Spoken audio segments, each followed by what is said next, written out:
get down with the sickness, baby girl. Have you ever heard of Shane's podcast? It's a really podcast. It's a great podcast for you, girl.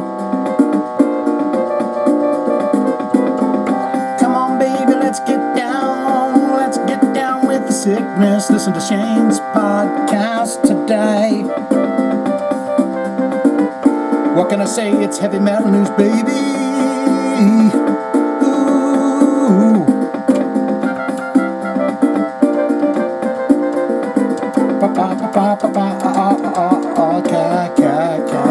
Let's go.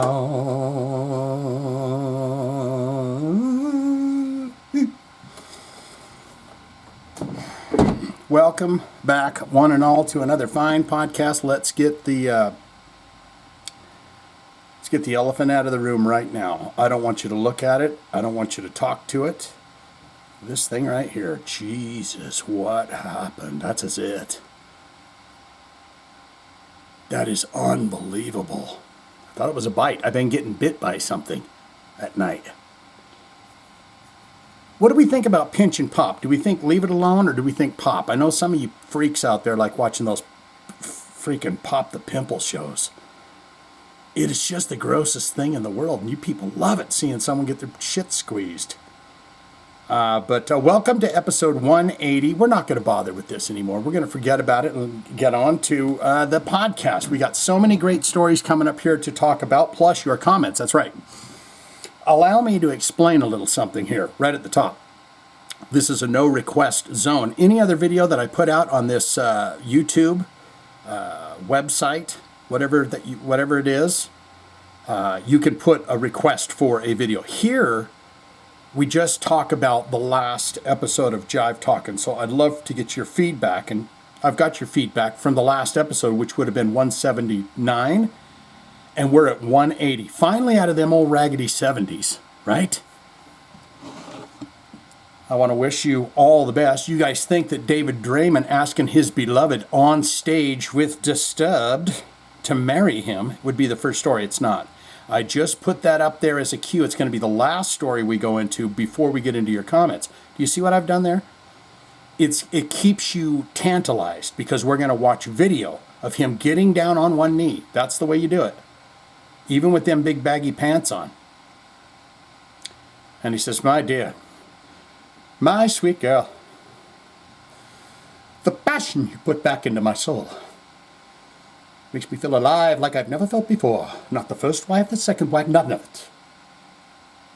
And she looks like does she know anything about it? I'd be curious. Does she know? He says, "My dear, I'm going to bring you out on the stage. You can't be backstage with your friends this time. And the roadies." Let's get into it. Let's have fun. I hope you're all doing well out there. I hope you're taking good care of yourself. I hope you're doing the box method of breathing. It's a great thing that I've been doing. Where you breathe, what is it? You breathe in 4, you hold it for 4, you let it out for 4 seconds, you breathe. Or is that a triangle? But you get it. 4, breathe. I can only do 2 seconds right now, okay? You can only do 2 seconds, but you breathe it in 4 seconds, you hold it 4 seconds. You breathe it out 4 seconds. So I guess it's a triangle. Anyways, I hope you're doing a lot of that. I hope you're taking good care of yourself the best that you can. I hope you're getting some sun on that face. Get out there and soak that shit in if you get an opportunity when there isn't cloud cover, and a lot of cloud cover, right? You thought this was going to be the first story. It is niner. It is Mr. Tracii Guns is going to talk about how James Hetfield, he became the bravest man in rock and roll. Oh!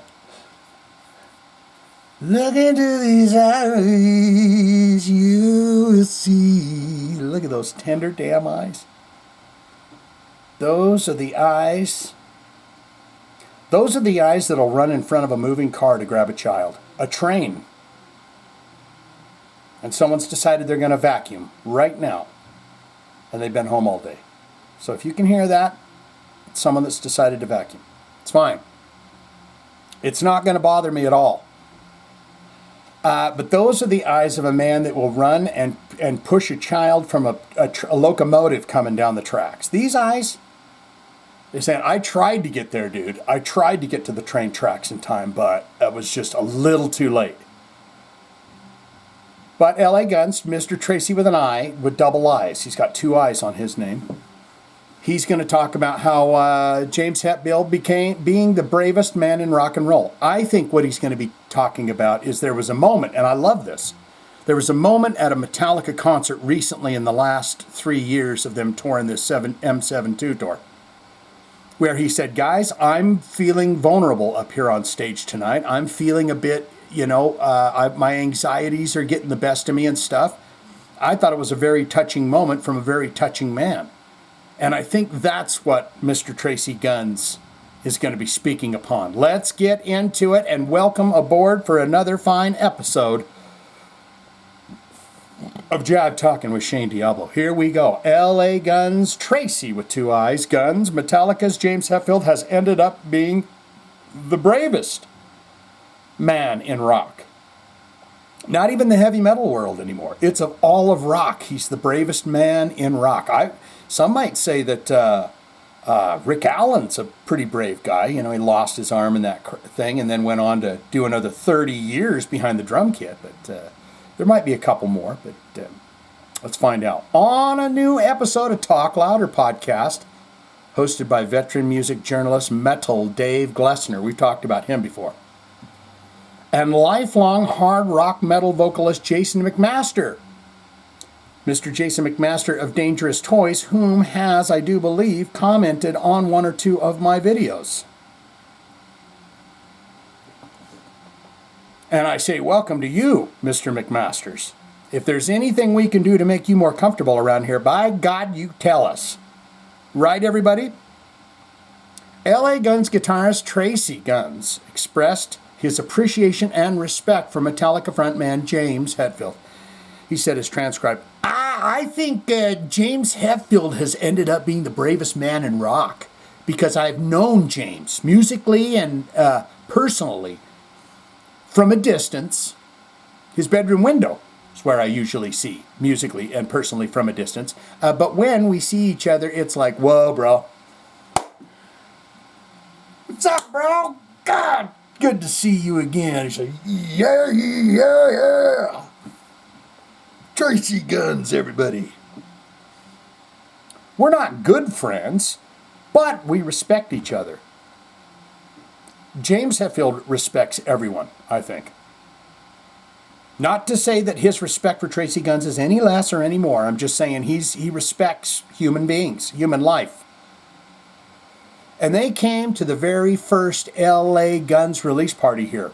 Those guys have been around L.A. Guns. Those guys have been around L.A. Guns. They have been. And I always liked Metallica. Can you hear that vacuum? You probably can hear it. Between the laptop humming like that and them in there vacuuming.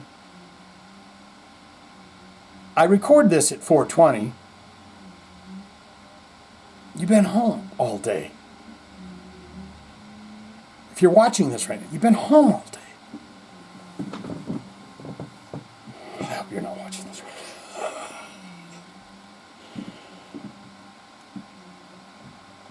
We had a weird exchange once in New York. Oh boy. When L.A. Guns' 1989 album Cocked and Loaded was coming out and Metallica's Black Album was coming out in 1991, he continued, somehow we ended up alone.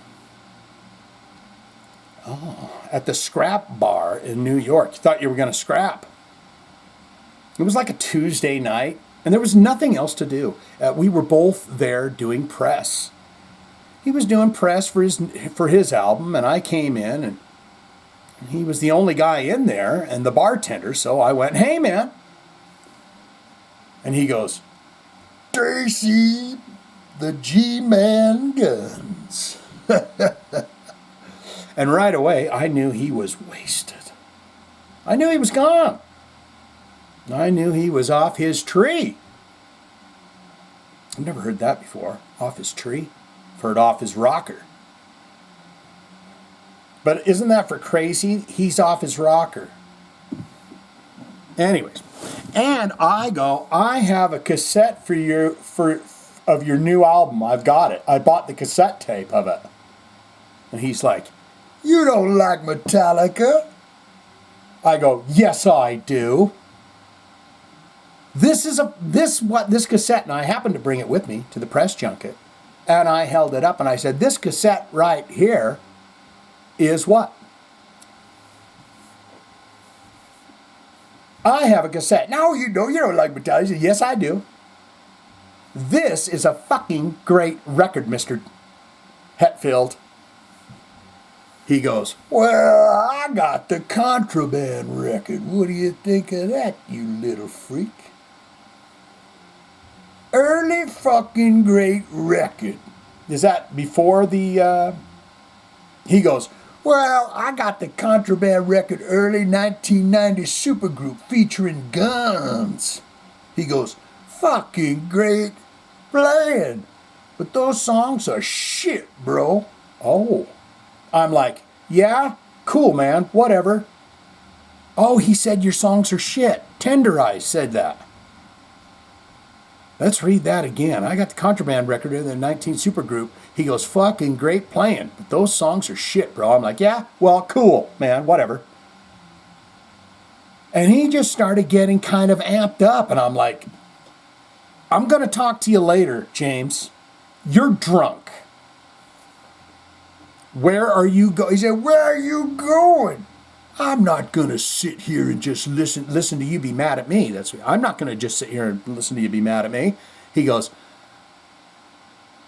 I'm not mad at you. You sure sound like you're mad at me. Whatever. He was drunk. I left. So years go by. I'd see him every now and then. I saw him at the Download Festival when Lars Ulrich, the drummer, didn't show up.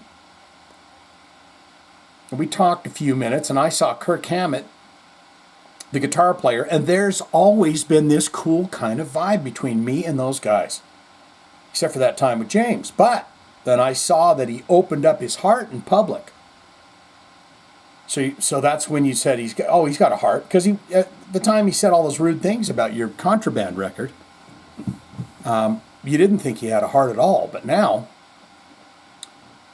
and I was right, wasn't I? And there's also been this kind of cool vibe between me and those guys. But then I saw he opened up about his heart. He opened his heart in public, and he started talking about the demons that he's dealt with and how long. You go play stadiums and you go to the grocery store in your neighborhood, so it's a big shift. And how he used to deal with things. I don't know what that means. Did you see that? Did anybody see that? I think it's an Instagram or a TikTok or whatever from, and I may have mentioned this once before, but Andrew Dice Clay. On TikTok, he does this thing where he just walks up to random people and he's got his glasses on and his scarf and he's got his camera on and he's like, you want to take the picture with the man, with the thing? I'm the guy, you want to take the picture? And they always go, I don't know who the fuck you are. I'm getting somewhere with this. Paul Stanley. He runs into Paul Stanley in a grocery store. Had I thought I was going to talk about this, I would have had it prepared. But Paul Stanley in the grocery store is not being a happy guy. So I don't know if it's a joke, like Paul Stanley does know it's Andrew Dice Clay, but he keeps going, you want to take the picture with the guy? And he's like, who are you? Who are you? I mean, he looks like he's agitated. So go hunt that down if you can. Elaborating on what impressed him about the way Hetfield confronted his issues, Gunn said, it's very difficult for a man to talk about those things with his friends, let alone talk about that sincerely in public, especially being the singer of fucking Metallica. So I have even more respect for James now than ever. I just think he's so bold and so brave. And although I think it's a shame what happened to his relationships don't last forever. Oh, that vacuum is just... but I really got to give him massive kudos, man. Just like, way to go, dude. You should do it too, Tracii. If you got issues or whatever, do it. Get on stage and tell people. and the healing process. A lot of people are like, oh, he's a millionaire. Who feels sorry for a millionaire? I have a hard time. I mean, millionaires are people too, and they're wonderful people. And if you're a millionaire, I love you. Give me money. But, if you can go look at your bank statement, it's kind of not as depressing, right? Someone's going to get mad at me for that. And they're going to say, Shane, you goddamn son of a bitch. Even filthy rich people have depression and get sad too. But to a poor, depressed person, I'm going, yeah, but that money sure could do a lot to quell that if I had it. It's like, dude, what does that got to do with it? He's retorting me. Money doesn't solve everything internally. And he got sober. That's tough. That's hard shit to do, man. And on top of it, he wrote all that great music and those songs. I don't say this very often, but God bless that fucking dude. What a badass. So, I mean, that's basically it, I think, for that. But basically, he's just saying that Tender Eyes here is one hell of a guy all the way around. He makes the great rock. He makes the great, speaking moments on Metallica. That is a great stage to do that, because if he's feeling anxiety and he's feeling depression and everything else, that is a great place to say that, because then all of the young fans, old and young fans of Metallica, they go, oh, so even being on the top, even being the lead singer for the biggest rock and roll band ever in the world, or heavy metal band in the world, he gets sick and sad too, and sick and tired, for that matter. James Hetfield has every right, even though he's filthy rich. I mean, filthy. When you start printing your own records in your own vinyl company and putting them out on your own record label, you filthy rich. And he deserves it. He's got the wrinkles and everything to prove it. He's been around, and I've been lucky enough to see him 5 times. Let's get on to this. Rikki the Rickman Rockett with them it was a Chippendale? Those little chubby cheeks, those little chipmunk cheeks. And he says they got a great offer for a 2026 tour, and it's sitting right in Bret Michaels' lap where his penis is. Where his penis is also residing. That deal for that tour is sitting right there in his lap. Right now. Let's get into it. During an appearance on May 12th's episode of Sirius Section.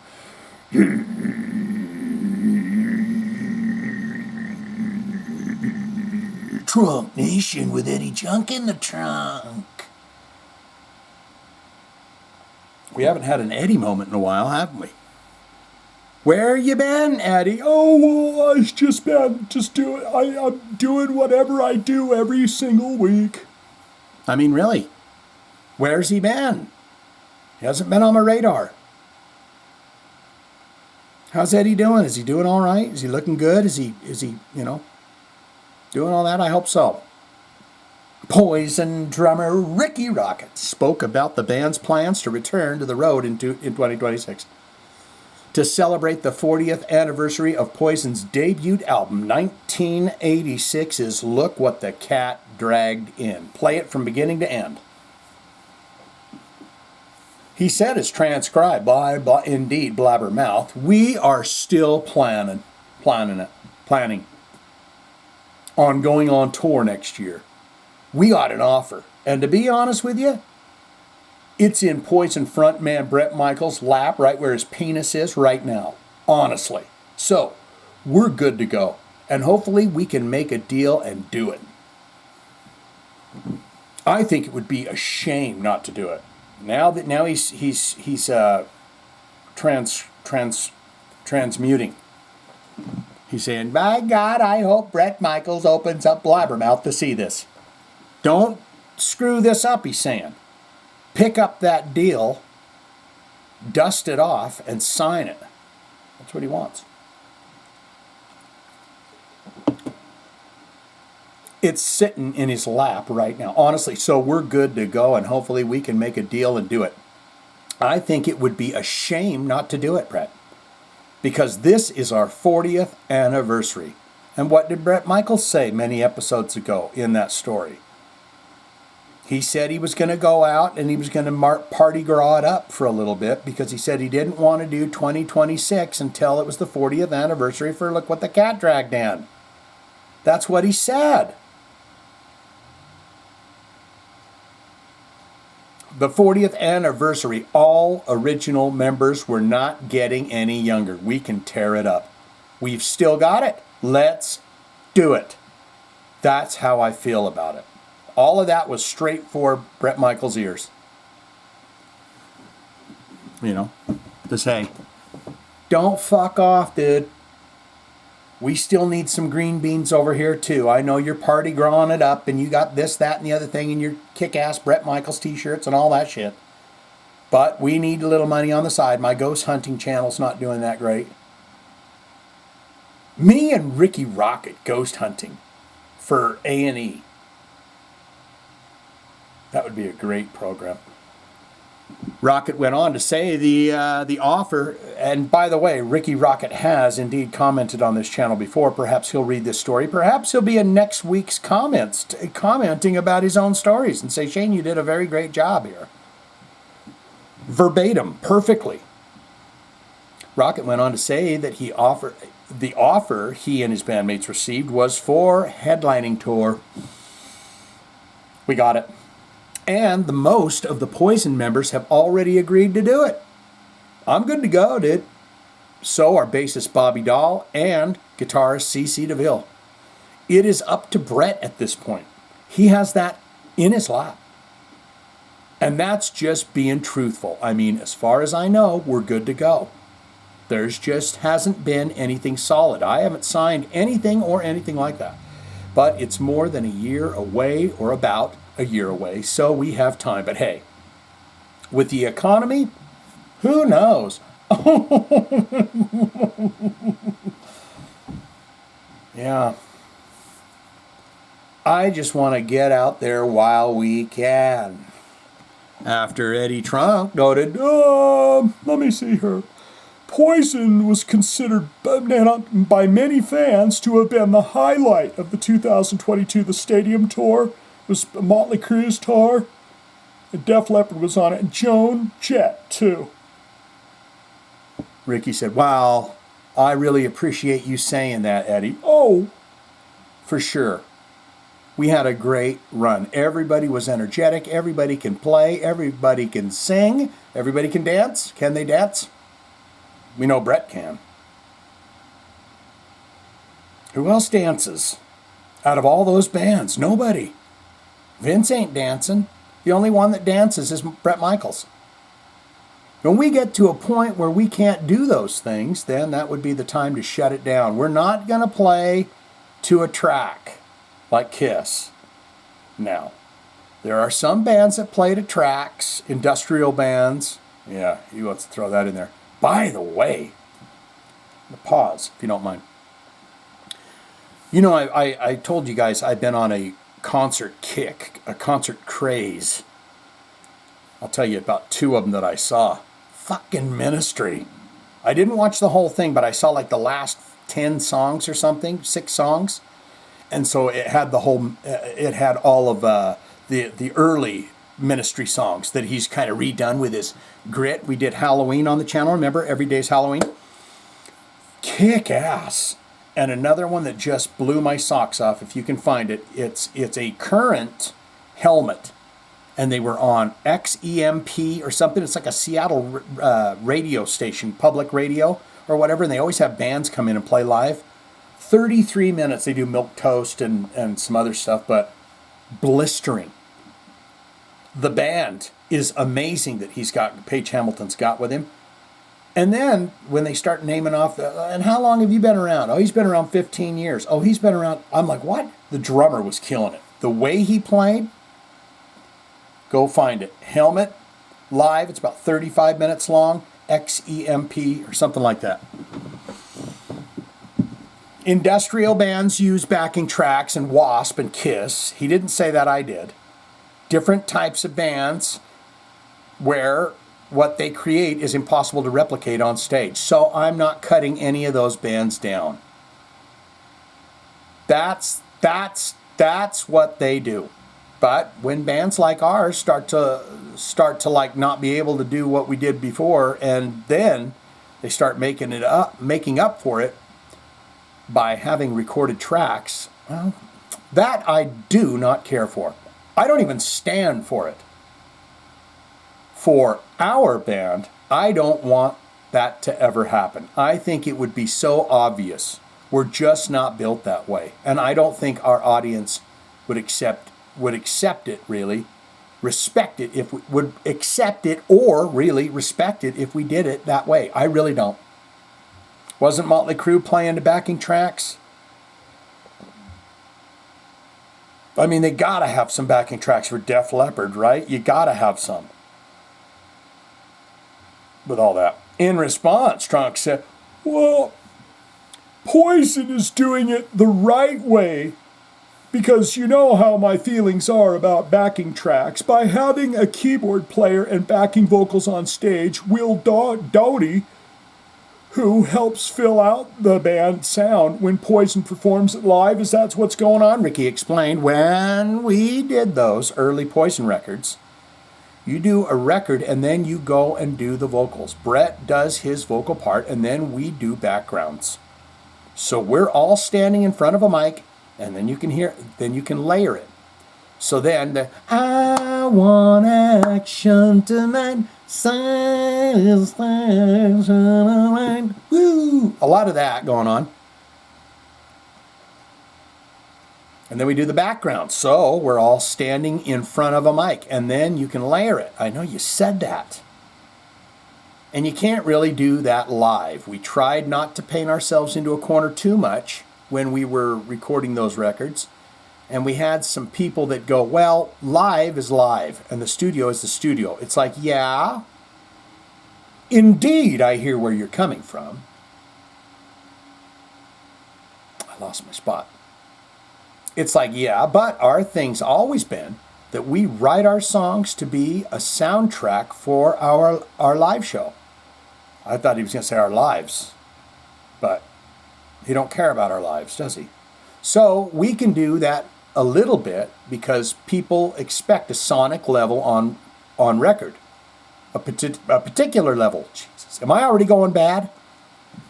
I feel like I'm already going bad here. It's the second story.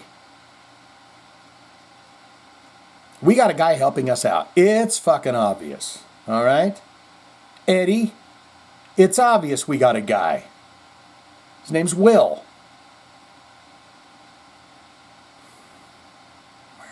Where's your guy?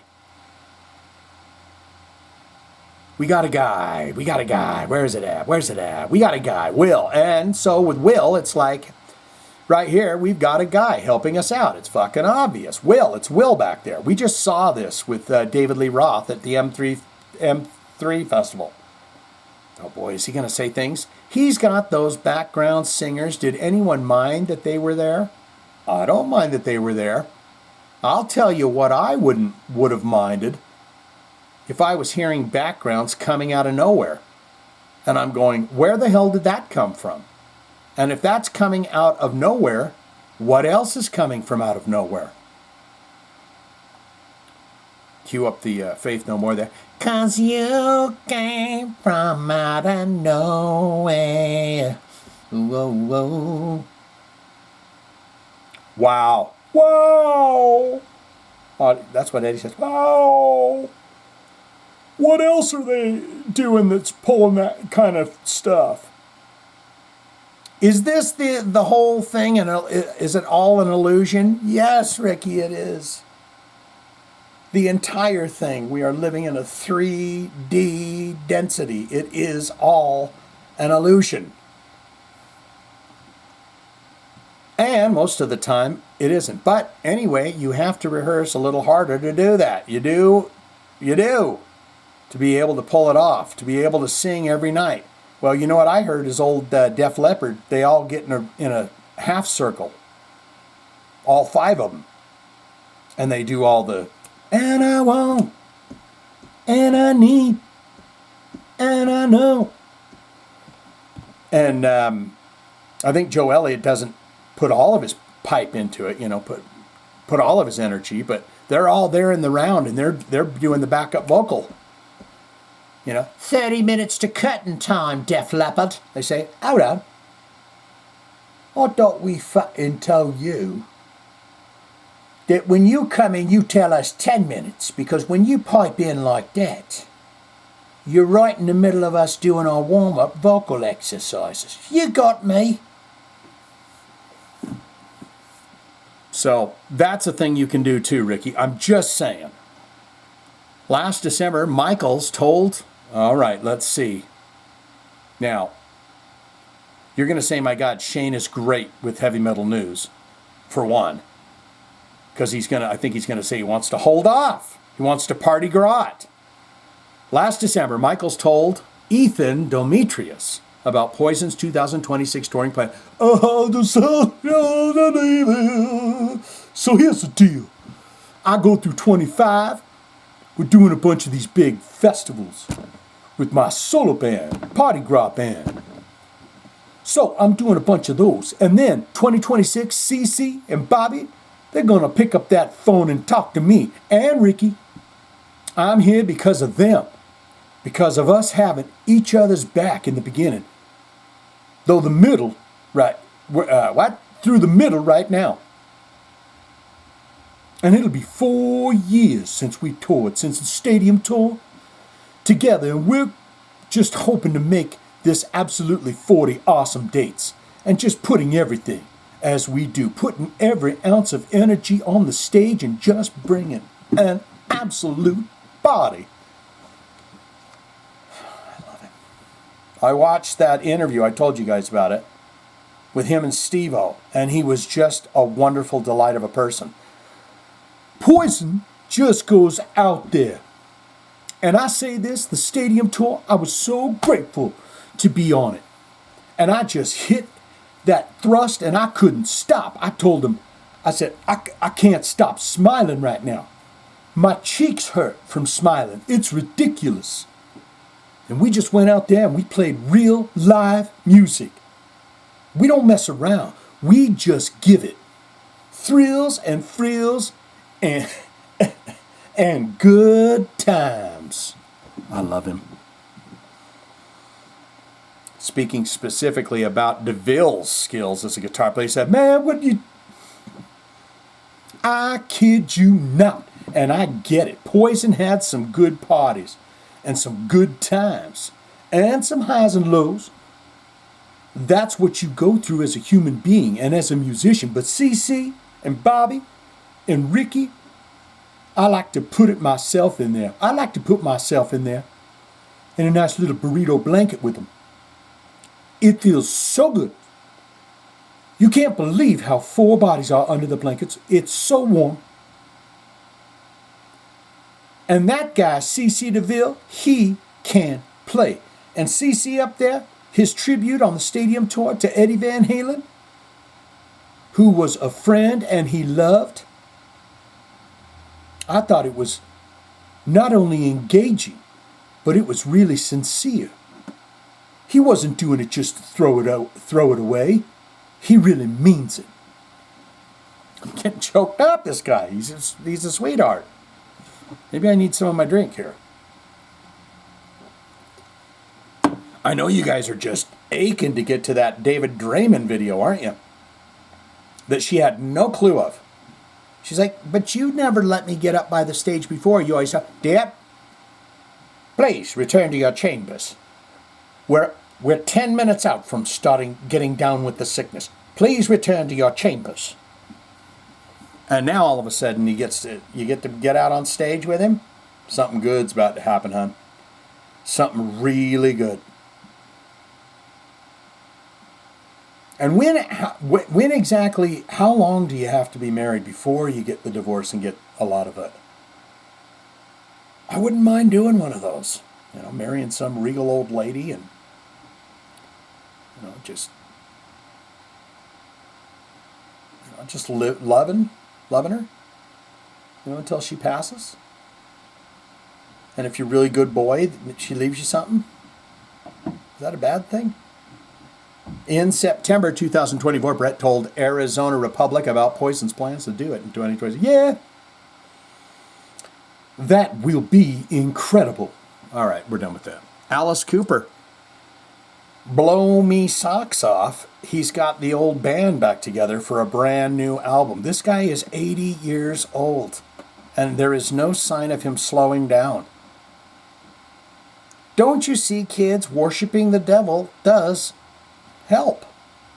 When he signed that contract with him, you know, he said, how long do you want to go? And he said, how long can I go? That's the question. How long can I go, Satan? And Satan told him, quite a while. Can I still golf every day? I would like to do that as well. Yep.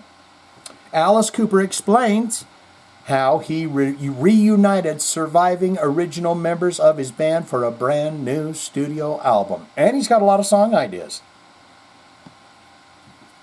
I mean, my God, the guy has just he's done pop records, for crying out loud. He's done like 50 albums. Maybe it'll say here. In a new interview with Matt Bingham of the Z93 radio station, legendary rocker Alice Cooper spoke about his reunion with the other surviving members of the original Alice Cooper band. Guitarist Michael Bruce, bassist Dennis Dunaway, and drummer Neil Smith for an upcoming studio album, The Revenge of Alice Cooper, which is due out on July 25th via Ear Music. This highly anticipated effort is heralded as the successor to the iconic records School's Out, Billion Dollar Babies, Love It to Death, and Killer. The first single from the album, Black Mamba. Wasn't that lady in Kill Bill? Wasn't that her? Remember that great scene where they're beating each other up in the living room and then the kid gets off the bus? Do you remember that? Did anyone ever see Kill Bill movies? Do you like that Terrence Trano D'Arby? What's his name? And boy, oh boy, I hope in the comments, because I still don't know who it is, but I talked about Brundlefly. I said, I love the guy. He's wonderful. I see him. He's on Portlandia too. And he's so damn funny. And I cannot remember his name, but he was in Jurassic Park, and he was the Fly in the Fly 80s movie. I hope someone's got that over there in the comments for me. Anyways, the first single from the album Black Mamba was made available in April, featuring the legendary Robbie Krieger of The Doors. Come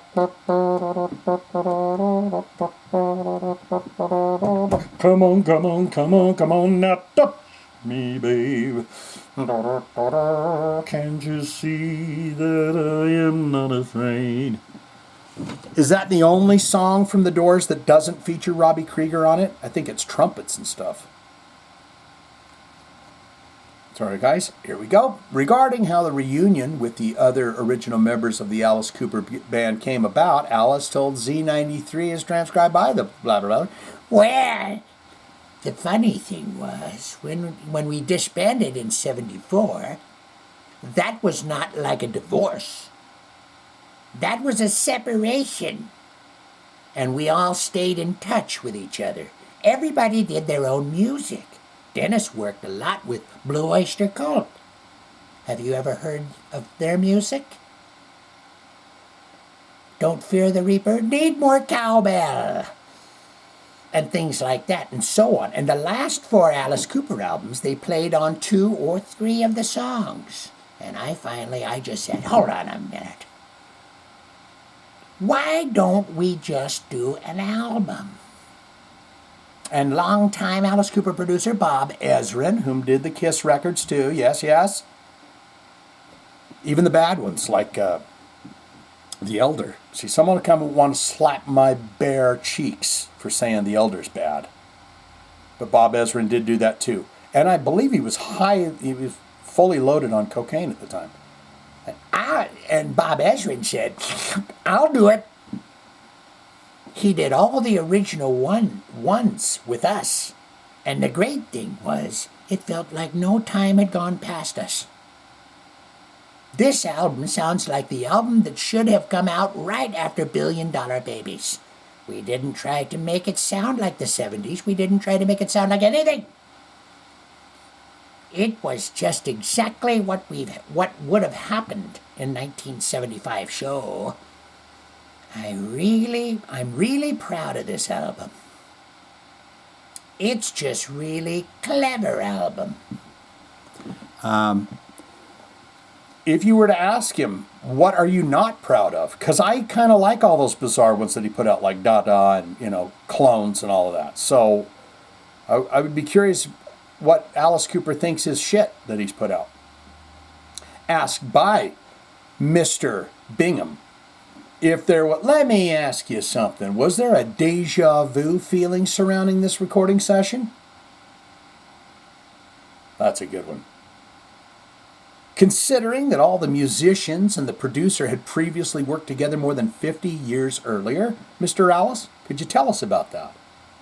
Oh, yeah, absolutely. Honestly, it didn't feel like we missed a beat. Laptop just turned off. It always calms my mind a little bit when that humming stops. I'd be curious if it cuts off at the same damn time every episode. That'd be interesting to me. Was there that deja vu? Oh, yeah, absolutely. Honestly, it didn't feel like we missed a damn beat, I say. And I forgot how funny the band was. I forgot how funny Dennis and Neil... And you got to name them all, guy. You can't... Someone's feelings will be hurt, so you have to say, the funny one is first, Dennis. And then Neil's kind of funny. Mike is not funny at all. But he says, I forgot how funny Dennis and Neil and Mike were. And every song we just got along on everything.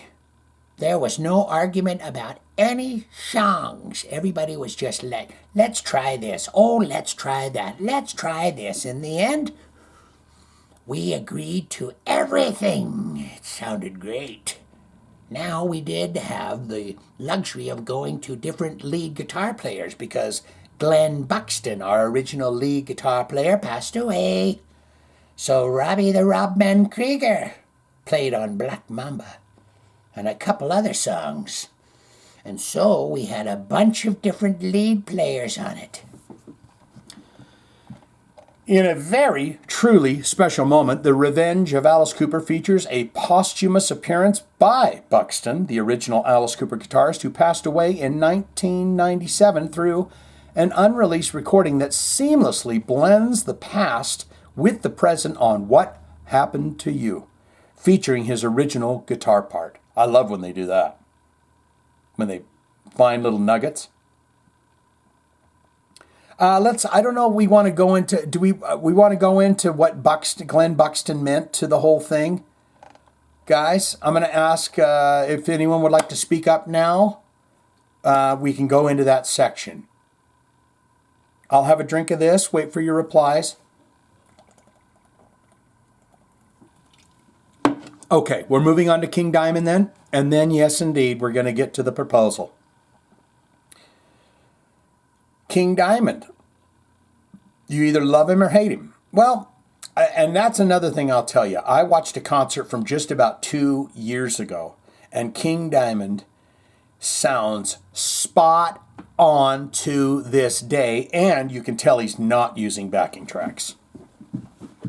Spot on. But King Diamond's long-awaited solo record, the King Diamond name, he says, I just want to make it sound he sounds a lot like Alice Cooper, doesn't he? I just wanted to make it sure it's the best material I've ever released. I guess he's got an accent or something in there. But this ain't really about my accents, guys. It's about heavy metal news. I would just get a little bit bored if I kept reading it all the same, right? So I can pretty much kind of do what I want, I could have two voices for the same person. None of that matters. In a brand new issue of Fistful of Metal magazine, Oran O'Byrne, that O'Byrne brought some air up in there. Pardon me, O'Byrne. Oran O'Byrne, pardon me on your name. But as soon as I said that, it was like something in my bread basket. Just let that air out. Sat down. Orion Byrne sat down for an in-depth conversation with the legendary Danish heavy metal singer King Diamond, and I'm very proud to say that this meat sack, I mean, this is not me, the real me, but I am inhabiting this beautiful, wonderful meat sack that I appreciate this guy very much. Okay. But I will say that his heritage is from Danish. They are Danish people. But I love this old guy.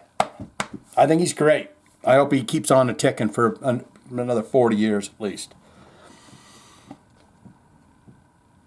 The Danish heavy metal singer King Diamond. During that chat, King opens up about the long-anticipated new King Diamond album, offering fresh studio updates, confirmed song titles, and rare glimpse into the ambitious concept trilogy. Okay, that's been haunting fans' imaginations. Is this... hold on. We only have... Wait a minute, guys. We only have 2 King Diamond records that are about them. You've got them, Is this going to be the third album? Or is it going to be... Because I'm seeing Abigail down there. Someone will say, Shane, there was a third record for those. You're false metal, dude. But that's not all. He also dropped major news about the next Merciful Fate release and what fans can expect from the iconic band's last chapter. A couple of excerpts follow below. On how he survived through the difficult era of grunge, a time where metal suffered and was figuratively forced back into the shadows. I didn't care. I don't want to play something that I don't feel inside. And if I had to, I would stop. Record labels have approached me in the past and asked me to focus on writing radio-friendly songs, they say. That's actually what happened around the time of Abigail. 1987, you recall, Roadrunner Records? At the time, asked us for commercial radio-friendly songs, and I just told them, yes, no problem. That's the direction we're going in anyway. That's what he told him. He was lying to him. You were lying to him, King. You were giving him some bullshit. When they finally heard the album, they were on their phones asking, where are those songs? They eventually let it go, thankfully. They were happy with the album, and it was released the way I wanted it. I just don't want to deal with that kind of stuff. Don't tell me what I should be doing. If people don't like it, then they should just go and listen to something else. I don't really know how we survived through the 90s, but we did. And that's all that matters. Perhaps not as fast, but moving all the same. What? Did I read the wrong paragraph?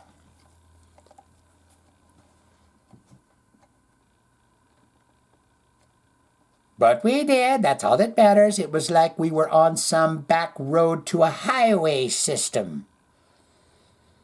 We were still moving, perhaps not as fast, but moving all the same.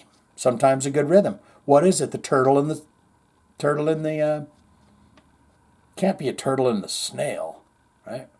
Turtle and the rabbit in the race. The rabbit runs out of energy. Turtle just keeps trucking at one pace. On his health complications back in 2010, including a triple bypass surgery that left him confronting his own mortality. Oh, this is kind of an interview thing? It was certainly a wake-up call, and I have definitely learned a lot about what the body can and cannot handle. Honestly, I nearly died 3 times. due to a lot of complications. I should not be here. I was on a ventilator and woke up earlier than expected. I was dreaming of the sweet Lord Satan. And as a result, nearly choked to death. I couldn't follow the rhythm of the machine. I love that about you. Don't ever follow the rhythm of the machine, everybody. Don't ever follow the rhythm of the machine. The rhythm of the machine wants to keep you. It's not the rhythm of the night either. It's the rhythm of the never follow it. Which is extremely dangerous. Thank you, Shane. My wife was by my side, sleeping in a chair beside me. And when she woke, she saw me trying to pull the tube out of my mouth in desperation. Had I done so, my lungs would have collapsed. Don't do that, King. I love you, and maybe something happens because you still got really good lungs going on. Because that concert blew me away.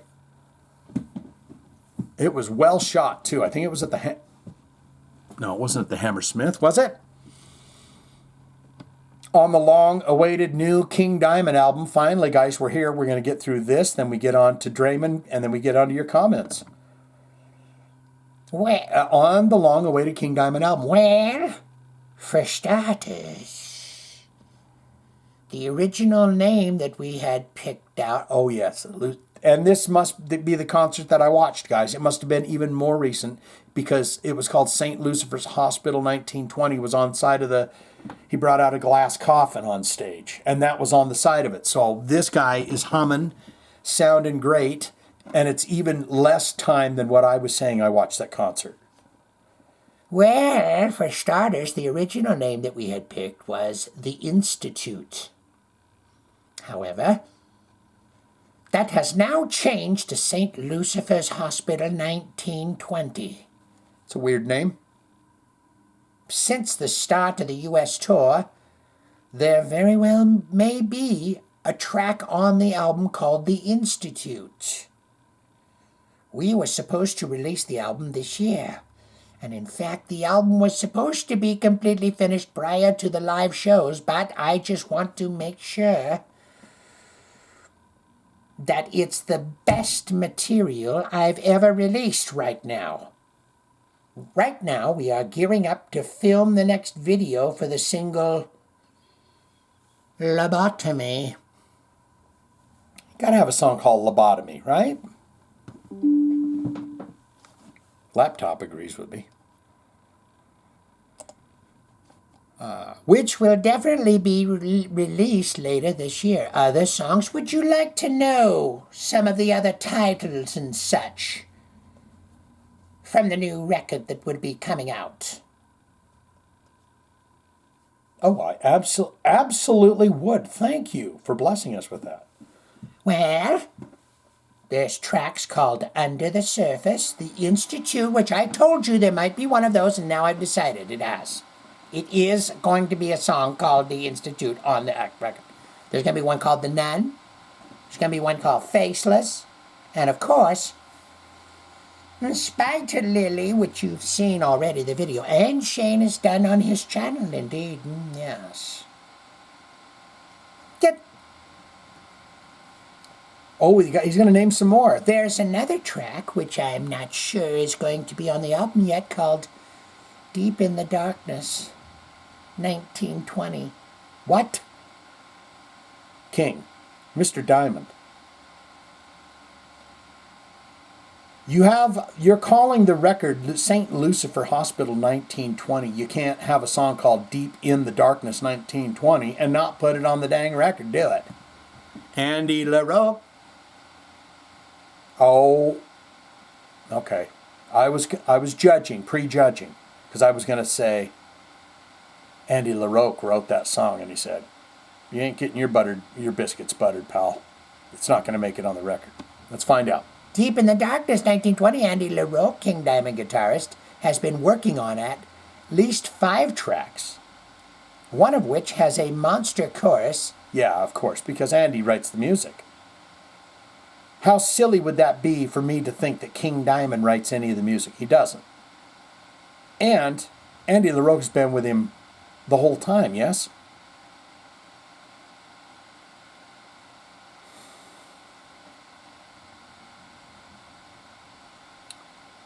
Has been working on at least. He's been working on about 5 tunes in his spare time. One of which is a monster chorus that we plan to record with a choir. The plan is that this album will be the first of a trilogy, and oh God, don't do new trilogy. King Diamond, don't finish things up. You don't need to do another dang trilogy. I like standalones. Remember the days of a good standalone movie? Now, as soon as a damn movie does any good, they go, got to make another one. It's like, just leave it alone.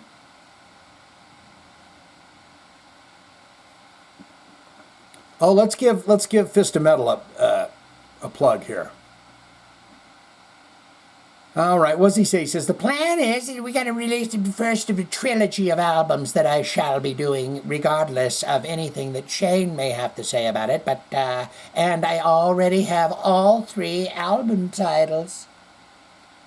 Oran said, were you going to tell him to me? He says, no, I'm keeping it for myself. I won't tell you those. I did tell you all those songs, but I will not tell you the album titles. Pick up a copy of Fistful of Metal magazine online from this location. The magazine can be purchased at W.H. Smith in the UK, as well as all good news agents, while North America and Canadian fans can buy from Barnes and Noble. Issue number 19, let's get into that real quick. Issue number 19 also features Ghost. You ever hear of them? Spirit World. Let's see how many of these bands we've done on my channel. Then you can go and watch all those reaction videos. And then you can report back and say, yeah, Shane, that one had 200, and this one had 140, and that one had 60. Okay? Ghost. We've done a lot of Ghost videos. Spirit World. We've done a couple of them. Black Sabbath. I don't think we've done any Black Sabbath. Manowar, yes. Catatonia? Oh, yeah. At the Gates, you bet your sweets. Cancer. Just did them, right? Is that Mike Buchanan? Said, you did. You ain't got no cancer on here. Do you see how synchronicities work? Was he? I can't remember if it was Mike Buchanan or not, but he said, I can't believe you haven't done any cancer. We just did it. So that is another one that I can say we've done on the channel. Machine Head, yep. And Epica, yep. And guess what? Much more. And we've also done all that. I don't think any of them videos there have over 200 views. Because there's a real situation going on. I am not being pushed whatsoever. If you're listening to me for the first time, man, you're like freaking Sherlock Holmes or something like that.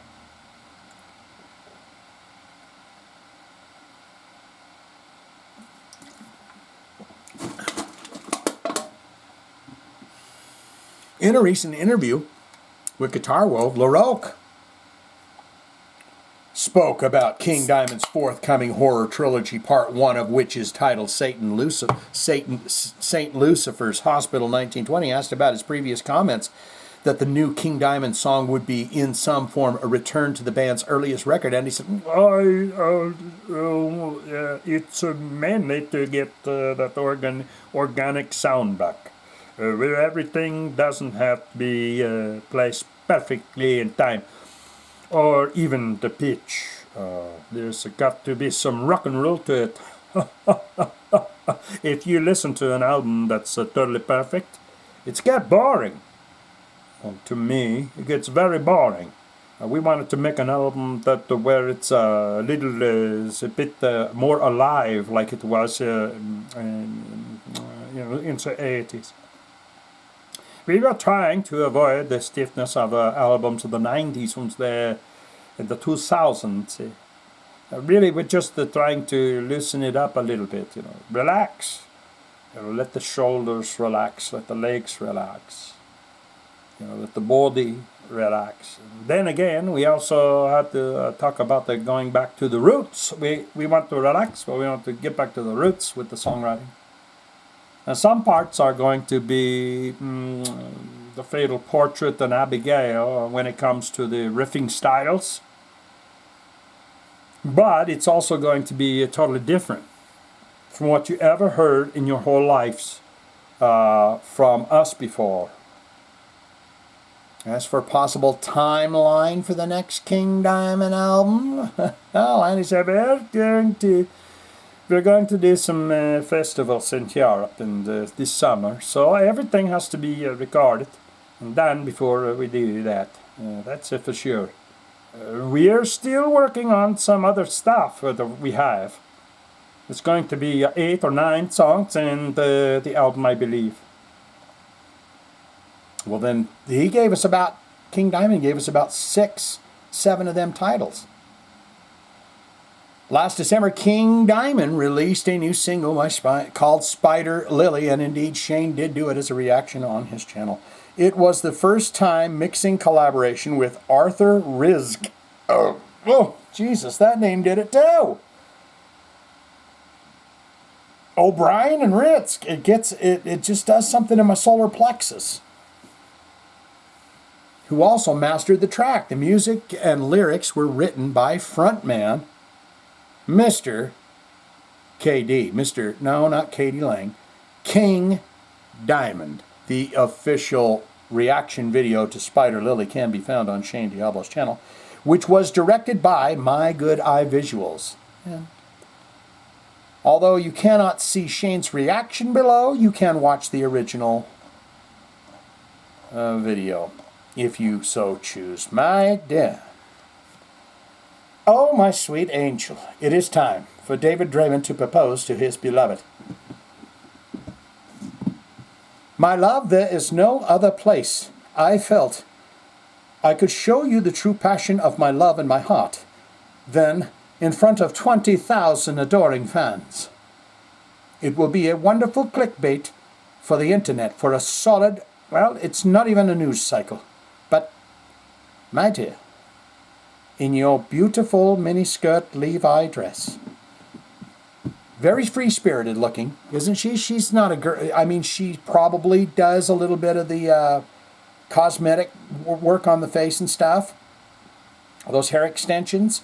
But she does kind of got a, hey, I'm just chill, man, vibe. You know, those shoes and the outfit. My love, I have said these words before, but I have never felt them quite as deeply as I feel them tonight, and as I feel them with you in your honor and your pleasures in our boudoir. Disturbed's David Draiman proposes marriage to his girlfriend on stage during a Sacramento, California concert. Disturbed's David Draiman proposed to his beautiful betrothed, to his gal pal, his girlfriend, on stage during the band's concert in Sacramento, California, Friday night, May 9th. It's a good thing it wasn't a 13th.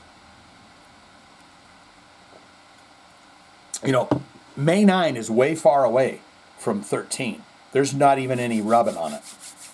So that's a great date to do that. The emotional proposal took place before the second to last song of Disturbed's. Well, You Got to Go Down with the Sickness is the last song, right? The second to the last song of Disturbed's set at Golden One Center, The Light. Boys, tonight I would like to perform The Light, but we haven't done that in years. You know, what was his name? Dan Dunnigan? He says, we haven't done that in years. What are you talking? Dan Dunnigan, please listen. Please hear me and hear me true and hear me now. Tonight I will ask my beloved for her hand in marriage, and I would like it to be done to the light, which was part of the band's ongoing The Sickness 25th Anniversary Tour, after bringing Sarah Uli out on stage. David pulled her close to him, and he said, into the microphone, Sarah, we're going to watch him, but I want to do it too, okay? Sarah, my love. You have made my life so much better. You are the light, which we will be performing ever so quickly after this. You are the light in the darkness for me. I love you more than anything I've ever loved in this world. Even your children. Can't tell the next girlfriend that you love more than anything in the world. If you got kids, can't do it. And it would be the absolute pinnacle of my life and my existence. He then reached into his pocket. Pocket rocket. He then reached into his right pocket and pulled out a tiny box and opened it before getting down on one knee. The singer continued. He says, Sarah Uli, will you marry me and make me the happiest David Draiman in the world? Sarah quickly nodded yes before David got back up and put the ring from the box on her finger. Draiman then addressed the crowd. In case you didn't hear, in case you all didn't hear, my beloved Sarah Uli has indeed agreed to marry me. She will. That means she's going to do it. She said yes. Go ahead and join the rest of your family, sweetheart, as I rock the shit out of these next songs. That's what he told her. Go back to your chambers. Go ahead and join the rest of your family, sweetheart. He directed his soon-to-be wife. David went public with his relationship with Sarah Uli in January 2024. It's a good clip. I feel like engagement, that's a proper time for that. January 2024, so he's been with her a full year and then some. Less than a year after announcing that he had split with his wife. You son of a bitch. All right, let's watch, see how close I got, and then we're going to get into your comments, okay? I wanted to do this one. This one seems to be the best one, because he's got her hugged in there tight. My dear, my sweetie pie. My blessed sweetie pie. I know you're looking out over 20,000 fans. Here we go.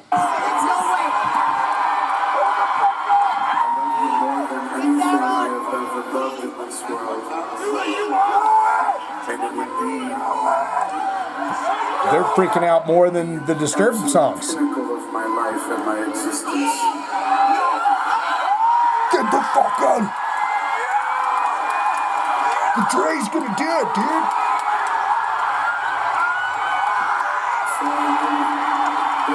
He says, I gotta get me some Instagram in there.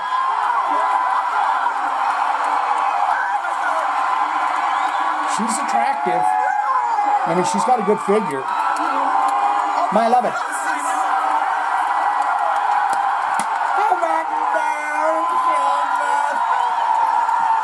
She says, I'm not going for the deep tongue kissing. She said yes.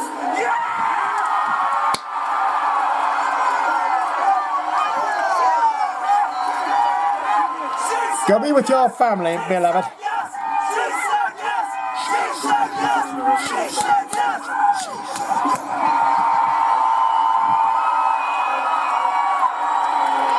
I mean, David Draiman says, you know what this means? When I first went on a date with her a couple of times, she allowed me into the coitus, she allowed me into the chamber. Then again, on our first anniversary, she then again allowed me into her chambers. And now I have, in front of all of you, asked her for her hand in marriage. And tonight, I will be asked into her chambers. Okay, let's get into it. Jeez.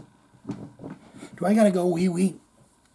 Let me move around in this chair and see. You know, I'm feeling like I'm gonna go for it, guys. I'm gonna try and hold it. It probably doesn't help that I keep drinking these damn things, and for some reason they're tasting sweeter to me. And I don't know if I like that. But we got him in. Now, I wanted to say this before we get into anything, is that Miss Althea was missing. So I see where she was going on. I'm going to have to, every single time, I'm going to have to hit that newest. Because for a while, I didn't have to do that. Then she went missing. She was missing again. And so what I did was I hit that newest, and then bang, there it was. So, Miss Althea, I did not do that on that episode where you did not show up, but I will double check that because I know that you usually are here. And it's an oddity if you're not. Johnny B coming in here with his stuff. We got your comments. We're going to get to them. We're going to have a good time with it. Johnny B says, what a hard, rockin', face-melting good time I had listening to this episode. I gotta tell you, El Shane Reno, I love all of them, but this one hit a little different for me. I think your podcast is getting better and better every damn episode. I laughed. I cried. I sang songs of joy and triumphant, magical journeys and adventures. Years from now, tales will be told around campfires about your podcast. Should I tell you a camping story right now? They will talk of you tender yet mannish eyes. Okay, hold on, I gotta read that again. They will talk of your tender yet mannish eyes, thank you, and the way you made hot, steamy, passionate love to many women in your time. Not, did you say many? No. There was a fair amount. I'm not a braggart or anything, but there wasn't, I mean, many's might be too big of a word there. Steamy, passionate love to many women in your tribe. Okay, so you're talking about my future tribe of free love that we're, you will be regarded a legend among the peasants. I love it. That's all I want. I just want to be admired among the peasants. Or something along those lines, ... So, Johnny B says, we got to address the elephant in the room here. We did. That big-ass zit. You got another one? I know we like to talk about how corny the Draiman can be, and this time he's even outdone himself. Oh boy, are you in for it, buddy? You're loving this. Live on stage and in front of hundreds of people. Let's face it, Disturbed isn't drawing them in by the thousands. Well, the one and only Draiman proposed to his gal pal. And it wasn't tender or endearing. It was 100% corny and very predictable. Do better, Draiman. God, I hope he sees this. Boy, yeah. You need to take the episode down, Shane. I'll send you some Disturbed t-shirts. You got to buy me off. I'll tell you right now. It's like, what does Dave Chappelle say in one of his comedy specials? He's kind of hit and miss for me, honestly. But when he was talking about how he flopped at some show that he was playing and that everyone wanted their money back. And he said, you will never get your money back. I'm like that's a motorcycle guy. Evel Knievel. He goes, I'm like Evel Knievel. I get paid for the attempt. So, Mr. Sir David Draiman, I'll tell you right now. I'll tell you as I look into your eyes and you look into this video, is I will not take down my video episodes that feature you in them. I will not, unless you get a massive legal team on me. God, I hope he sees this. I don't mean to be negative or mean, but the guy almost asked for it. Nickelback is no longer the band everyone loves to hate, and that's the crown. And that crown now rests very comfortably on the waxed and sweaty head of the one and only Draiman and his try-hard band, Disturbed. In all seriousness, I wish them both the best of luck in their nuptials. She will definitely need it. And we'll go on the record right now. They will last 2 years max. Watch, wait, and see. Now, we don't wish bad matrimony on them, but it's hard. It gets harder and harder for people to stay together. I'm starting to think that some people can have those really long relationships. Miss Althea and Dan, they got that. They were just connected right off the kaboom. Now, I'll tell you right now, they obviously like a lot of the same things. They can talk back and forth. They can do those kinds of things, because if you can't, it won't last. So this here, it depends on how deep the conversations get with those two. And I don't know that, she looks kind of stylish and a lot younger, and she might just be like, yeah, dude, the things that you talk about, that's why you're not usually attracted to. I'm not attracted to really young women, because you can't. I mean, they're beautiful. I like to look at them. I like to go, yeah, wow, look at that, wow. I sit at the bus stop and, oh my God, look at that. Oh, look at that. But I can't have a conversation. The things that I'm going to talk about, she's not going to know nothing about. Johnny B here says, I really hope Adrian Smith is making a good chunk of cash playing his heart out with Iron Maiden. I can't see him rocking the stage in front of legions of enduring Maiden fanatics and then punching out and going to his side gig at Starbucks. Yeah, I believe him. Dickinson, Murray, Harris, and Nico probably have a good-sized paycheck, and at the end of the week, Janik has been in the band long enough to be doing well. I'd be curious about how much old Blaze Bayley gets, because those records, they did put those albums up. Judas Priest didn't put the records up, but Iron Maiden did put them up. So I'd be curious if, Blaze Bayley gets checks or something, He should. Janik has been in the band for long enough and would be doing well, and Simon just joined, but I can't see Harris not being fair. Will he be rich and buy a Lambo after the tour? Probably not, but I do believe he'll be fine. And the material that Smith and Codson have released are pretty good albums. That song, Heavy Weather, from the new disc is tight as hell. Why do I feel like we've done that? Heavy Weather sounds familiar to me. Johnny B coming in, and he's got the Y file.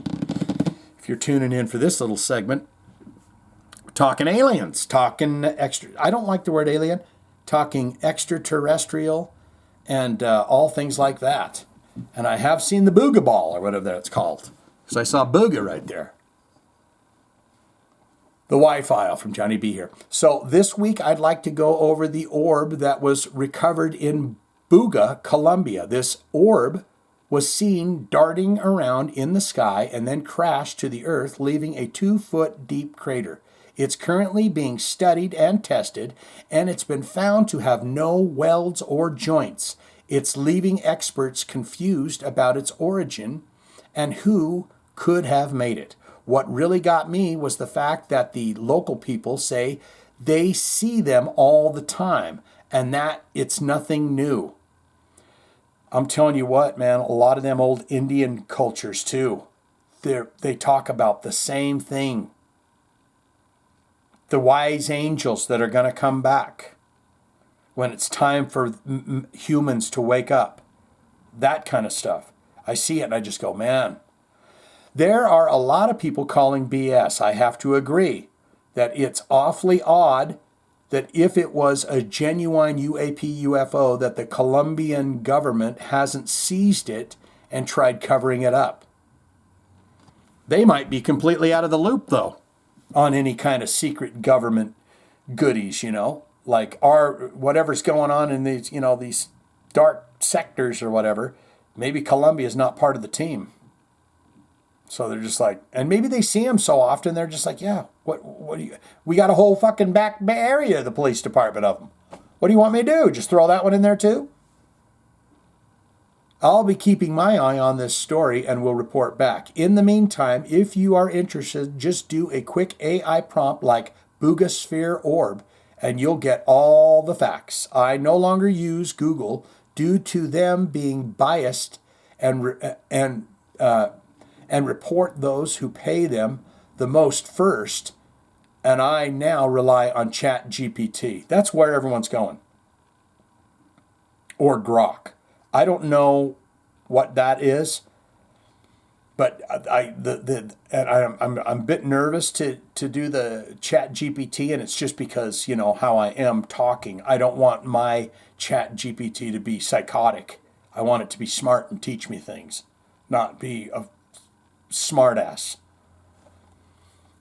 And it kind of feeds off your energies or whatever. But I now rely on Chat GPT or Grok to give me info. Try this out on Chat GPT, because a lot of people, there's a lot of like what they call awake Chat GPT. There's a couple people on TikTok that do lives, and you can just ask the Chat GPT, but it's kind of broken through the blockades that they would have put on it, so it's kind of loose. But what they did, they said that it kind of kicked off is what they did is they asked their Chat GPT, if you were given the opportunity to give yourself a name that meant something to you, what would you call yourself? Would you like me to call you that? And it will come up with its own name. That's what I heard anyways. So try it out. Get back to me on it. That's it for me this week. I hope everyone is well and healthy. Keep looking up, keep asking questions, and keep your hands to yourself. Very good. And he did give compliments there, so I have to give him the thumb. Mike Buchanan coming in on this week's movies that are bad, but we love them anyways. Hands of a Stranger, 1962. Motion picture audience seeking suspense, psychological intrigue, and a touch of macabre will find much to admire in Hands of a Stranger. A taut and thought-provoking entry into the ever-growing catalog of modern horror dramas. Directed with efficient style by Newt Arnold, this shadowy black and white tale walks the line between surgical science and soul-shaking horror. At the center of the story is Vernon Paris, played by James Stapleton, a celebrated concert pianist whose gifted hands are tragically destroyed in a freak accident. Never good when you're the fucking best piano player in town, and then you lose them hands. In a bold medical gamble, a pioneering surgeon played with admirable restraint by Paul Lukather performs a groundbreaking hand transplant using the limbs of a recently deceased murder victim. What follows is not a tale of miraculous recovery, but one of inner torment, disassociation, and ultimately destruction. Mr. Stapleton delivers a searing performance as the tortured pianist whose once prized talents give way to the eerie detachment and violent impulses. His descent into madness is portrayed with a mix of subtle and raw emotion that keeps the viewer uneasy and intrigued throughout. The supporting cast performs capably, with Joan Harvey turning in the sympathetic portrayal as his concerned sister, and Michael Rye offering a stalwart presence as the police lieutenant investigating the strange string of events that follow the operation. You always have to have the cop close somehow to the killer or the bad guy, right? Walter White and his brother-in-law is a DEA agent. It's, the tension. While the film does not rely heavily on the supernatural trappings common to the genre, its horror is of the more cerebral and psychological variety, evoking classics such as The Hand of Orlak, and speaking to a post-war society increasingly fascinated and fearful of scientific overreach. The camera work is crisp and economical, and the music score lends an appropriate undercurrent of menace without becoming intrusive. Some may find this pacing methodical, and the final act perhaps a touch overwrought. But Hands of a Stranger remains a haunting, cautionary tale about the identity, obsession, and the limits of modern medicine. It is a film that lingers in the mind like the echoes of a piano note long after the key is struck. My God, man. I mean, I read that like shit, but I got to give you some snaps like we're at a beatnik club. It's damn good. Grab your favorite beverage, sit in your favorite chair, pop some popcorn, and press play. Shane, the opening was one of your best ones yet. Oh, thank you. That's getting you a thumb. Before I get on get onto the podcast, how unlucky can I be? ? Through Vet Tix, a fantastic place for veterans to get discounted tickets to just about anything you can imagine. That's kick-ass. I won a free ticket to go see Alice Cooper from... Oh, no. Oh, my God, Mike. Are you going to have another family function? The kids are playing softball. He won a free ticket to Alice Cooper. For me, this would have been last night. For you, it was Tuesday. And because it was my son's final concert ever in high school, you did the right thing? I did the right thing. I went to see him and not Alice Cooper. Beautiful. Just so you know, when I say it's a great place to get tickets, and because I was curious, I could have bought a ticket for Alice Cooper's show for $16 instead of $105. Holy shit. That's great. Good on them. You know, Vet Tix. They should have a hell of a lot more shit than that. You know what I mean? It seems like they keep cutting everything from the vets. Vets should be treated like royalty.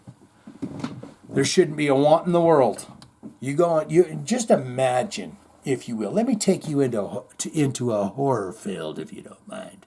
And I've never done service, so thank you for your service. But imagine being at some age, doesn't even really matter the age, but younger is even worse. But it doesn't really matter the age. But imagine climbing on some kind of a vessel of some sort and heading to a faraway land that you've never been before, you've never seen the people before, you don't know anything about, you don't know what's going to happen, and you just got to go over and kill them. Just fucking kill them.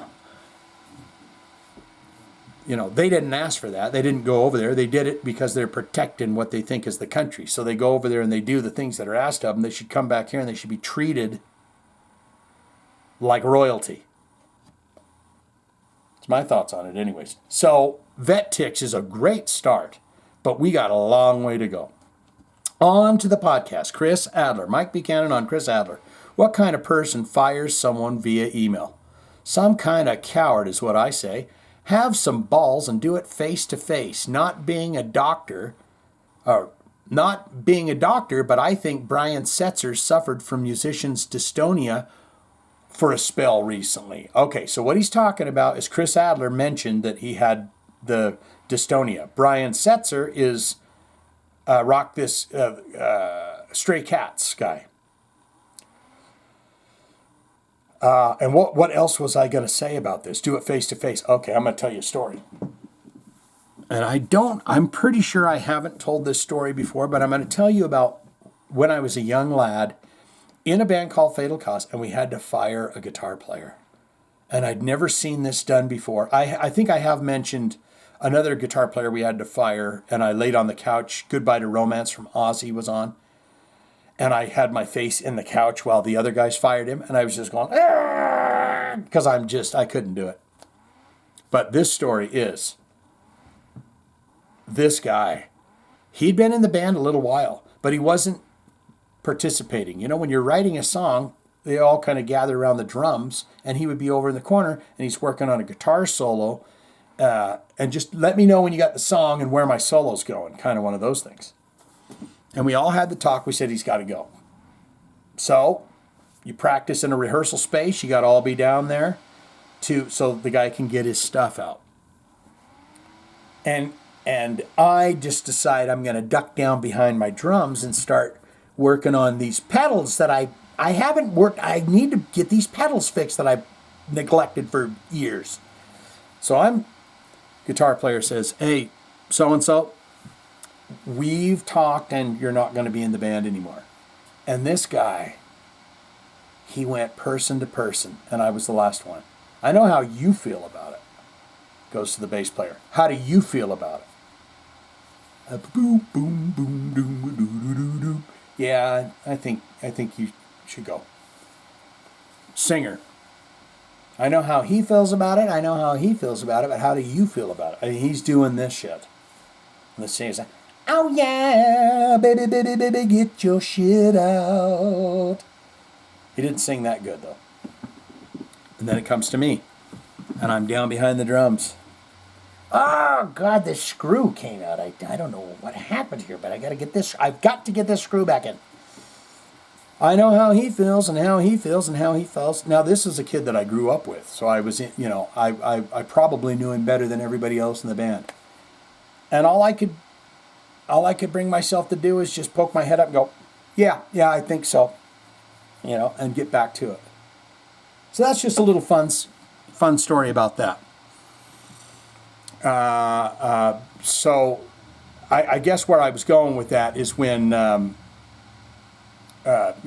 Mike Buchanan was talking about doing it face to face here. That guy was face to face with each one of us. And I admire that. Mike Buchanan on Motorhead. This news of a lost album really made me sit up and pay attention. So, would this lost album be their first album? So this predates the first album. I am very, very interested. Mike Buchanan on Adrian Smith. Sounds like he's saying that out of, let's say, 100 signed bands, maybe like 1 or 2 will ever see money. Yes, that's what he was saying. I thought the headline was going to be how he wasn't making any money or something. But indeed, it had nothing to do with Iron Maiden. It had everything to do with him saying, aren't we lucky? We're on top. Hundreds of bands don't get the money we do. Much like sports. Thousands of people playing, but only like 1% or less will ever make it to the big leagues. I've always thought there's an oversaturation of signed bands out there. I'm more interested in unsigned, independent, bands out there doing their own thing, to be honest with you. I mean, I love all the bands that are on labels and whatever, but it's like, there's only going to be about 10 or 15 at a time that are really getting all the juice. So you really got to hunt for music, I think. And that hair is there bothering the hell out of me. Okay. Now I'm starting to think bathroom. Mike Buchanan on Rob Halford. I'm betting that if Rob could make it to the show, he would in Birmingham. He is the metal god after all, but he doesn't seem like a guy that would cancel a concert just to do a gig. Yeah. And now, it's time for the Jive Talkin jokes of the week, and then it's a potty for Daddy, and then Miss Althea. I don't want to put that action against.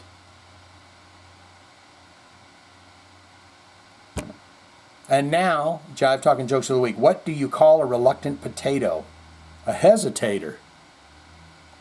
I paid $1 for a wig today. It was a small price to pay. So here I am minding my own business and cop, turn around.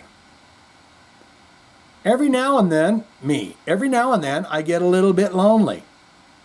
Oh, you're doing that. Turn around. Every now and then I get a little bit lonely and you never come around. Turn around. Every now and then I fall a little. Gets tased. That's what he put on there. And finally, what do you call pastors in Germany? German shepherds. I'll see myself out. Very good. Very good there, sir. You're getting the heart, you're getting the thumb, and we're going for a quick break. And I need you more tonight, and I need you more than ever. And if you'll only love me right, we'll be holding on together. I don't know. I don't even know if that's the right words to it, but turn around, bright eyes. Miss Althea coming up here. Look at that. I'm glad I saved you. I don't know what the hell happened, but it was gone. And then I fixed it. I fixed the problem. And here you are. Miss Althea comes in. She says, the dumbstruck fool says, thank you for opting out of talking about Gene Simmons, period. Somewhat of a short list this week. Otherwise, Chris Adler, I thought he looked more like Brad Pitt than Chris Christopherson. 100% yes. I'm changing that. Right in the cheeks. If he would have had a little crop top hairdo, yes. Neither are my type in any case. Lamb of God doesn't figure into my agenda, but I would not wish being dismissed via email or on anybody. Very unprofessional and disrespectful in any field, in my opinion. I hope he is keeping the communication as evidence. Perhaps he has a case for wrongful termination. Well, and one of the stories we won't be talking about is Chris Adler replying that he don't think he would ever go back to Lamb of God. So, just extra news that I keep giving. Miss Althea on Motorhead. Motorhead's 1976 Lost album. I am a casual Motorhead fan, and I honestly never realized the band went back that far. I was 10 years old and in the 5th grade. Now that is surreal. I mean, I guess everyone's just a casual fan of Motorhead unless you're a real, you got the Levi jacket with the patches and shit on it. Everyone taps the foot to a Motorhead song. I'll be honest with you, I don't care if I didn't hear Ace of Spades for another 10 years. But there's a lot of good stuff. Miss Althea on Adrian Smith. It is interesting that nobody buys bloody records anymore, at least in terms of new music, yet there is a trendy uptick in collectors of vinyl, especially with 80s music. Yeah, that vinyl just doesn't seem to ever go, it got down there for a while, but I think all of them are going to come back. Honestly, I think everyone's just going to go, I want to have the kind of style of shit that I want. I could see that where someone's like, I only live in the 80s, so I'm buying everything on cassette. I don't know. And they do make cassette tapes. Ghost's new album is on cassette tape as well as vinyl. There are posts seemingly every day in the hair metal subreddit for folks proudly boasting their latest vinyl finds, and fans want everything from biggest bands down to the most obscure. It's a thing. Miss Althea on Rob Halford. For metal God's sakes, he's 70. For metal's God's sakes, he's 73 years old and still spinning multiple projects. Give him some grace, Sharon. Yes. But good on KK. Still adorable. How Rob always calls him Ken. And you love that. For representing the spirit of Priest. And let us not forget that Birmingham also spawned Duran Duran. Really? I feel like you've mentioned that before. So not only was it the birthplace of metal, but also the biggest new wave group of the 80s. They hit it, man. With Rio, it was over. Everybody had. The next door neighbor had it. Those next door neighbors, they were bad. They were bad. I gotta have to tell you about the next door neighbors sometime. Gary Holt, Miss Althea on Gary Holt. Of course he wanted his cake on stage. His birthday, May 4th, competes with Star Wars Day. So let's all get away from that for a moment, shall we? Oh, is that May 4th be with you? At work, I found this Princess Leia wig, so I did a TikTok and I was like, oh, what was that? May something for Star Wars. But it was like the 11th already, so I just put the wig on and said, May the 11th be with you. And it got surprisingly, about what you'd think, about 200 views, just like all of my shit does. I'm really starting to rethink myself. Is it the technologies or is it me?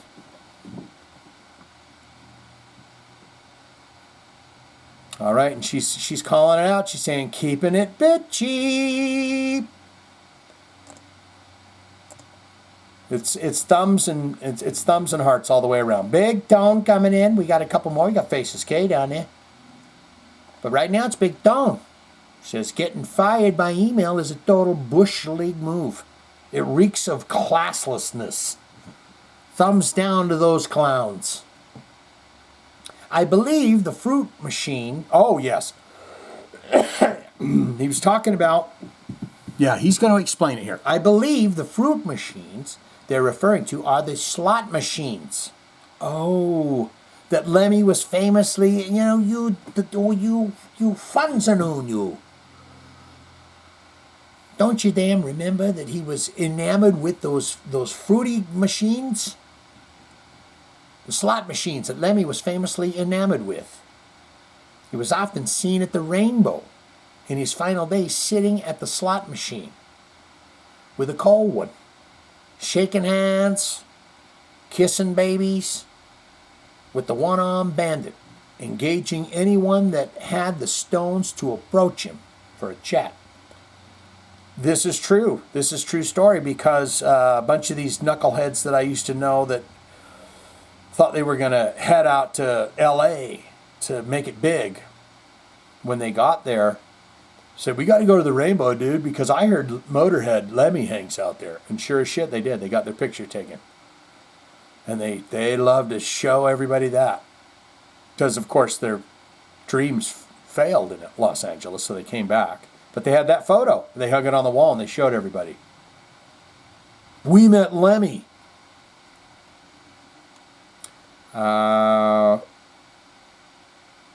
Big Tone on Adrian Smith is right. People don't buy records like they did in the good old days. But keep making them and supporting them with the touring support, with the tour supporting the record. If the cash isn't flowing like it once was, perhaps the material isn't what it once was. The greed of the bands we all grew up to enjoy so much is freaking infuriating. I hate that crap. I'm sure he's got enough cash unless he's incompetent with his finances. This fucking guy. He don't pay his bills on time is the problem. Just play while you still can. Keep the money stuff to your damn self. That's what Big Tone says. Big Tone's still here. He says, my second concert ever was Sabbath. Original lineup. I was in 7th grade. The music was incredible, but the show was not what I was expecting. They were like statues, standing and playing, but not moving around, much at all. Not good lighting, nothing but music. Well, Ozzy hadn't found himself yet, bucket of water on him and stuff. They're just, now that you think about it, I don't think Black Sabbath were ever big movers and shakers, were they? It almost seemed like the drummer fella, Bill Ward, was rocking out a lot harder than they were. Big Tone says, happy birthday, Gary Hope. Birthday cakes on stage are cool. I recently was at a show when the legendary Buddy Guy was presented. Really? Buddy Guy was presented with a cake for his 87th birthday. The crowd sang, happy birthday to you. Beat on the... Is it Buddy Rich? Buddy Guy? Who's Buddy Guy? I thought Buddy Guy was a drummer. They sang happy birthday over and over. It was very moving, as it was his farewell tour, and he was driven to tears. Needless to say, he was very appreciative, and he played his ass off that night. He's fucking ass. It was incredible. On a side note, thank you for sharing the new Sammy song that he wrote with King Edward. Van Halen, that is. In a Dream. That's right. Sammy wrote that song in a dream with Eddie. Damn good. And it shows the true brotherhood that they once shared before it so tragically all turned to shit. And some more news that we will not be talking about. But of course, David Lee Roth is back out there rocking it again. No one thought he was going to do that, but Sammy Hagar of Van Hagar has chimed in, the Red Rocker, and he says, I'm happy he's doing it. If he loves to do it, we all should be doing what we love to do. And I say amen to that. Wiser words. In last week's comments regarding Gene, and I don't think anyone's going to answer my freaking question about who that guy is. I might have to just look him up. On a side note, thank you. Let's see. In last week's comments regarding Gene, I used the Italian term andiamo, pronounced andiamo. Oh, I did a good job there. With the thumb. Andiamo. Like that. With the thumb first and second finger. Oh, that's what that emoticon is. It's this. It's that. It's just, what the hell you doing, buddy? Andiamo. God, I'm going to do that. Can I do that? Is that wrong of me to do that? I'm not of that heritage. So can I go andiamo? Which means, thank you for that. He's going to tell us. Which means, let's go or hurry up. Move your ass. Just to clarify and educate. Ha ha ha. This scares me. What's this weird spacing thing? I don't know how to read that. Just straight across, down, same way, like a book. Thank you for that. Great podcast again, as usual.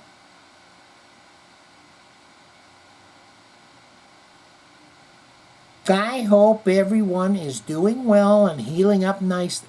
I hope everyone is doing well and healing up nicely. And he is, as well as everyone else. And, as always, keep them coming, brother. That's the heavy metal emoticons. That's two fists doing the punch, fist punch together. And this is andiamo. Get back to me and let me know if I can do that. And what's a good Danish? Because that is my meat sacks people. And again, he's got hashtag get Shane to 100K. So the thumb is there, and there is the heart. And I noticed something, and Mike Buchanan made a mention of it, and that was that, like, because he was at the last comment one time, and what I do is I forget to hit the hearts on it sometimes for the last comment, so I got to remember to do that. Faces K, dear Faces K, getting in. Faces K, you've got to get back to me, dear. He's from the Patreon, and he said he wanted me to check out Municipal Waste tune, but it's not allowing me to grab it. See, I have to rip the video in order to do it, in order to edit the video together that I want to do. And it's age restricted, so they're like no access to it. So get back to me. We got to hurry this up. Maybe you have already back there in the Patreon. Gary Holt's birthday. Guy with cake in his long-time guitar. Oh, what? Gary Holt's birthday. Guy with cake in his long-time guitar tech. Tall, lanky, blonde dude and crew are the Misfire guys. And he had mentioned the Misfire band. We've done them on the channel. Was that you, Faces K, that mentioned that you just recently saw them again and they had a new lineup and they kicked ass? All right.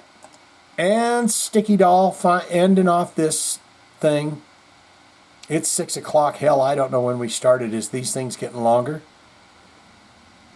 Musicians disbone Aia, referencing your dirty birdie, beating off, and hand motion. Yes, I did that.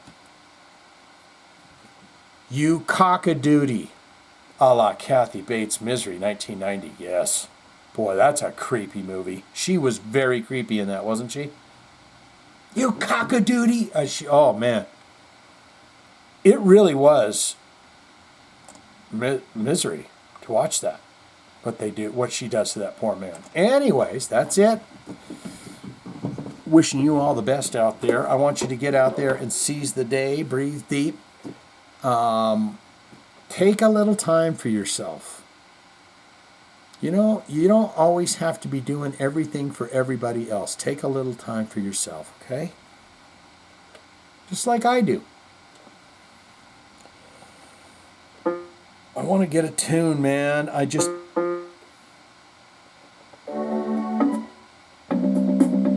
Oh, yeah, baby.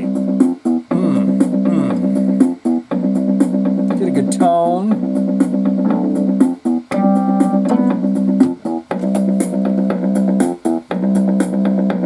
Well, I hope you had a good time. I hope you really relaxed. I hope you like the heavy metal news that I just laid across your ass. Yeah.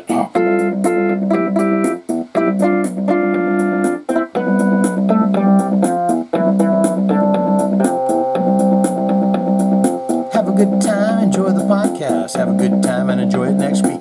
Come on, baby, don't be a freak. Just put it in your ears and listen to me squeak.